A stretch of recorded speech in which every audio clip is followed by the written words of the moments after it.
Valentine day উপলক্ষে কাপলদের বলতে চাই অবশ্যই লয়াল থাকতে হবে। হ্যাঁ, আজকে একজন কালকে একজন এগুলো করা যাবে না। এই আমি তোমার জন্য সেজে গুজে আসছি, একটু দেখে নাও।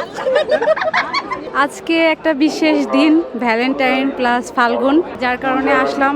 বই মেলাটাও দেখবো, সাথে একটা বিশেষ দিন, এটাই উদযাপন করতে আসছি। আসলে দেখেন আমার লুক দেখে বোঝা যাচ্ছে ফাল্গুন। আমাদের তো ম্যারিড লাইফ, আমাদের বাচ্চা কাচ্চা, ভ্যালেন্টাইনটা খুব একটা আমাদের জমে না।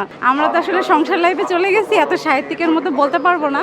তবে ভালোবাসার সঙ্গে মনে হয় ভালো থাকা, ভালো মানুষকে নিয়ে, ভালোবাসার মানুষকে নিয়ে ভালোভাবে বেঁচে থাকা। ভালোবাসা তো আসলে কোনো মাপকাঠি হয় না, অফুরন্ত, ইনফিনিটি বলা যায়। ভ্যালেন্টাইন ডে উপলক্ষে কাপলদের বলতে চাই অবশ্যই লয়াল থাকতে হবে। হ্যাঁ, আজকে একজন কালকে একজন এগুলো করা যাবে না।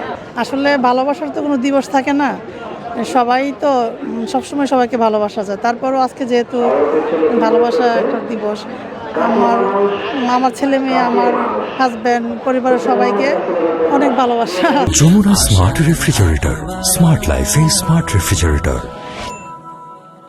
সবাইকে সবসময় সময় দেওয়া, নিজের যতটুকু পারা যায় নিজের জন্য, পরের জন্য নিজেকে বিসর্জন দেওয়া, সবাইকে ভালোবাসা, এই তো সবার প্রতি খেয়াল রাখা। মানুষ হচ্ছে যে এখন বেটার অপশন বেশি খোঁজে, ঠিক আছে? বেটার অপশন খোঁজার জন্য মনে করেন নিজের লাইফ পার্টনার যেমন, তার থেকে হচ্ছে মানুষ বেশি ক্ষেত্রে বেটার অপশন বেশি খোঁজে। আর বেটার অপশন খোঁজার জন্য কিন্তু রিলেশনটা বেশি ভেঙে যায়। এই যেমন ধরেন আমার পার্টনারের সঙ্গে আমি আসছি, আমার পার্টনার আমার থেকে একটা সুন্দরী মেয়ে দেখলো, ক্রাশ খেয়ে গেল, ওটা হয়ে গেল ওখানেই। আমার পার্টনার এখানে আসছে কিন্তু সে নিচু হয়ে দাঁড়ায় আছে, কারো দিকে তাকাচ্ছে না, মনে হয় আমি আছি এই ভয়ে।